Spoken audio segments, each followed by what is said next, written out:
Your Excellencies, heads of international organizations, distinguished ladies and gentlemen, I bring you greetings from the African Development Bank, the President of the African Development Bank, Donald Kaberuka. Can you speak louder? I bring you greetings from the President of the African Development Bank, Donald Kaberuka.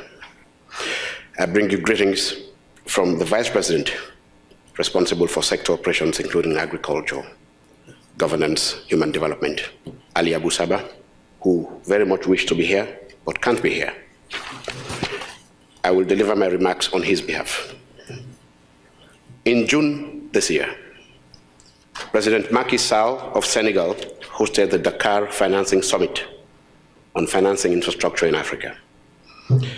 The summit issued the 10-point Dakar Agenda for Action, which touches on a number of interlinked elements, including promoting enabling legal, policy, and regulatory environments to enhance infrastructure project bankability and investment, unblocking the challenges associated with project preparation,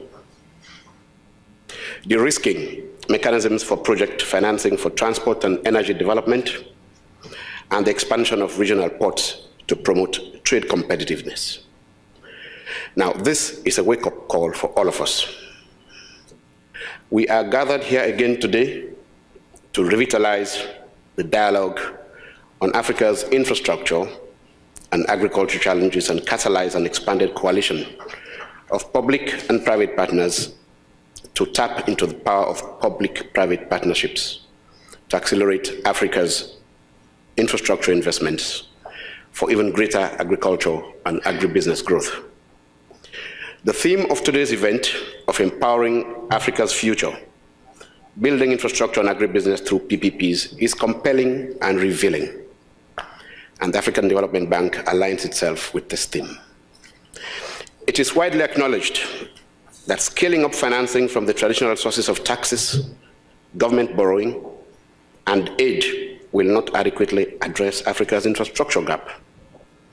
Instead, innovative and practical PPPs should be pursued by African governments as one of the solutions to address this deficit. In doing so, PPP projects should address a number of challenges, including the following: political stability, balancing the interests of investors and consumers, and the inadequate capacity of the public sector in Africa. Ladies and gentlemen, let me now make my statement. Infrastructure development is a key driver for progress in Africa and a critical enabler for productivity and inclusive and sustainable growth. It contributes significantly to human development, poverty reduction, and the attainment of the MDGs. Rural infrastructure, notably feeder roads, transmission lines, markets, etc., enable individuals, households, communities, and small businesses to embark on income-generating activities.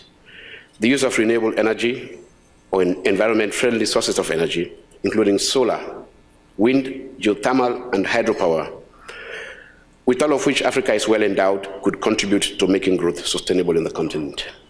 But Africa is not performing well in the infrastructure arena. We are not performing well at all. It is known that Africa's infrastructure lags behind the rest of the developing world, and the gap has been growing over the years. Coupled with burdensome trade regulations, such deficiencies, I beg your pardon, have constrained gains in domestic productivity and are a critical bottleneck to enhanced regional integration. Let me put the continent's infrastructure challenge into context. I am informed that sub-Saharan Africa alone requires $93 billion a year to build infrastructure to support the growth to meet its MDGs.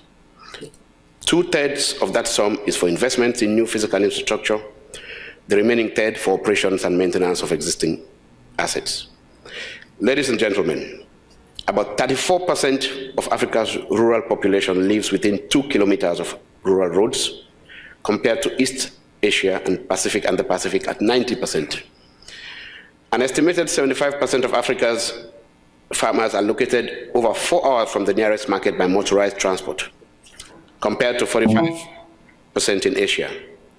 Africa's rural road transport costs 3 to 5 times more than main transport costs, and 45% of Africa's transport costs are incurred in the first 28% of the distance from farms.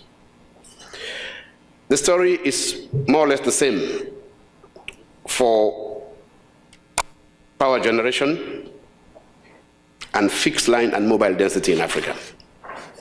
Clearly, inadequate infrastructure has raised the transaction costs of doing business in most African countries. Today, African countries exhibit the lowest levels of productivity of all low-income countries and are amongst the least competitive in the world.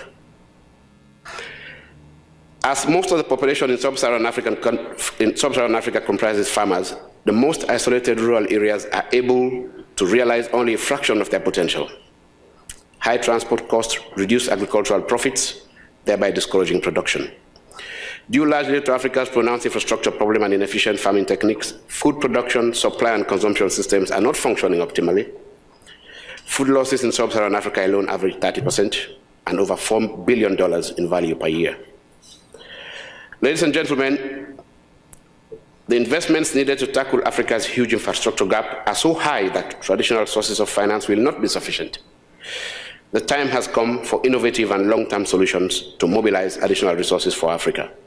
Let me touch on briefly a few measures that the African Development Bank has taken over the years. The bank is playing a leading role in responding to Africa's infrastructure bottlenecks, including road, transport, irrigation, energy, ICT, storage, market, etc., etc. The bank has been dedicating, and will continue to do so, almost 60% of its resources to infrastructure development in Africa. During the past 10 years, the bank has significantly scaled up commitments to African economic integration, transport corridors, power tools, trade, facilitation, and financing of regional public goods. In conjunction with the governments of Zambia and Botswana, the bank in 2011 commenced the delivery of a 229 million Kazungula Bridge Transport Project. The objective of the project is to facilitate trade growth and economic integration to generate economic growth. The bank is the executing agency of the Programme for Infrastructure Development in Africa, PIDA, a joint initiative of the African Union Commission, NEPAD. PIDA is a successor to NEPAD's medium-term, long-term strategic framework, and is formulating a vision and strategic framework for the development of regional and continental infrastructure, including energy, transport, information and communications, and transboundary water resources. Established by the bank, the Africa 50 Infrastructure Fund, launched in 2013, is another positive landmark development in promoting innovative financing in Africa. It's an investment vehicle dedicated to infrastructure in Africa. Africa 50 focuses on high-impact national and regional projects in the energy, transport, ICT, and water sectors. It will fund two business segments: development, project development, and finance. The bank is also working with regional economic communities to address other non-tariff barriers to trade, including delays at border posts, building the capacity of RECs to increase inter-REC trade, and addressing the financial needs of traders to improve trade finance. Launched in 2009, the bank supported one-stop border post between Zambia and Zimbabwe. Is an example of how Africa can deepen integration and promote regional trade from significant improvement in the movement of goods and persons across regions. The objective of the COMESA, the ADB-supported COMESA EAC SADC Tripartite Capacity Building Program, approved in 2013, is to provide technical assistance to the 3 RECs and tripartite regional member countries with a view of increasing intra-tripartite trade. Increasingly, the bank is becoming more selective in its agricultural investments, with considerable emphasis on rural on-farm and on-farm infrastructure. We support efforts aimed at adding value to farm produce and connecting Africa's agricultural markets. Also in agriculture and agribusiness, we are promoting partnerships between governments and anchor investments for enhancing in-country production and value addition. An example is the Nigeria Agricultural Transformation Support Program. With support from USAID, DANIDA, and SIDA, we have established an agricultural fast-track fund. It provides funds for project development purposes. It is evident that no single institution can meet Africa's rapidly expanding infrastructure needs, be they for agricultural development or other sectors.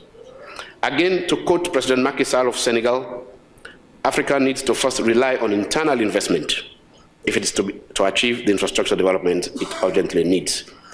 In addition to greater integration of the economies and infrastructures of African countries, and a paradigm shift in the way the resources of the continent are being used. To conclude, I reaffirm the African Development Bank's continued support and leadership in agricultural sector investment in Africa, within the framework of its 10-year strategy, as we design a new strategy starting 2015, which is aimed at promoting global value chains in agriculture and support for youth engagement in agribusiness. I assure you that we will continue to strengthen public-private partnerships and complementary to others to achieve innovative long-term infrastructure development solutions to better serve Africa. I thank you for your kind attention.